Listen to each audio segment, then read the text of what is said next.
आज तुमची मदत हवी कशासाठी सांगते, पण त्याआधी आजच्या हलक्या फुलक्या मिनी ब्लॉग मध्ये तुम्हा सर्वांचं स्वागत आहे. हे घर घेतल्यापासून इथे हे झाड लावेन, इथे अशा वेली असतील, हे सगळं माझ्या डोक्यात फार होतं. पण एक्सपेक्ट केलेलं त्यापेक्षा काही वेगळंच चाललंय. हाऊस करून इंडोर झाडं आणली, महागातल्या कुंड्या आणल्या, ऑनलाईन पण काही मागवल्या. पण कुणाला माहित होतं झाडं लावणं जेवढं सोपं, वाढवणं तेवढंच कठीण. आणि बघताय ही कशी झाल्यात. इथे इतकी छान सदाफुली होती, तिची पण वाट लागले. विचारा ते मनी प्लांट. हॉलच्या गॅलरी मधली झाडं मस्त झाल्यात. मे बी संध्याकाळचं का होईना, पण त्यांना ऊन मिळतंय. सगळ्या झाडांपैकी त्यातल्या त्यात हे झाड खूप सुंदर झालेलं आहे. पण ही किचनची गॅलरी, इथे बिलकुलच ऊन येत नाही आणि त्यामुळे कदाचित तिथली झाडच होत नाहीयेत व्यवस्थित. तुम्हाला काय वाटतं, त्यांना ऊन मिळत नाही म्हणून असं होत असावं का? कुठलीच झाडं व्यवस्थित होत नव्हती म्हणून मी सगळ्या कुंड्यांना ऑफिस टाइम लावून ठेवलं. हे आपलं बरं आहे, फुलत राहतं.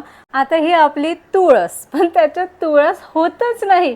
मग शेवटी आधीने त्यात लावले सदाफुली. आता ती तरी होते का बघू. त्या दिवशी एक स्टोरी टाकलेली आणि तुम्ही सर्वांनी डीएम करून सांगितलं की कदाचित त्या झाडाला पाणी जास्त झालं असावं म्हणून ते असं झालंय.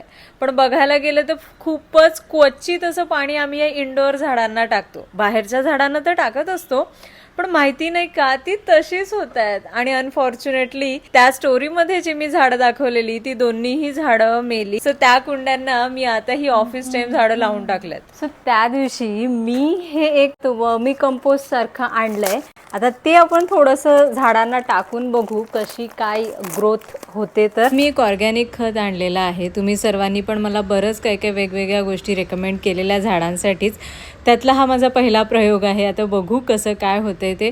झाडांची वरची माती मी थोडीशी लूज करते आणि त्याच्यामध्ये हे मिक्स करते. अजूनही आपलं हे घर पूर्ण असं डेकोरेट झालेलं नाहीये आणि मला अजून छोट्या छोट्या गोष्टी ऍड करायच्या आहेत आणि त्यामधली झाडं पहिली प्रायोरिटी आहे माझी. सो तुम्ही मला सजेस्ट करा की मी घरात कोणती झाडं लावली पाहिजेत किंवा ती कशी व्यवस्थित राहतील ह्याची मी काळजी घेतली पाहिजे. प्लीज मला कॉमेंट करून सांगा. आणि कॉमेंटच करा, ह्याने काय होतं की बाकीच्यांना पण थोडीफार इन्फॉर्मेशन मिळते. एक मी नक्कीच अनुभवलंय, झाडं जितकी टवटवीत ना तितका तुमचा मूड भारी. डायरेक्टली प्रपोर्शनल आहे हे. म्हणूनच सांगते, फटाफट कमेंटमध्ये मला मस्त मस्त अशी झाडं सजेस्ट करा आणि मग ती आपण मस्त घरी आणूया आणि मस्त वाढवूया. आजसाठी एवढंच, भेटू पुन्हा. बाय आणि ॲडव्हान्समध्ये थँक्यू.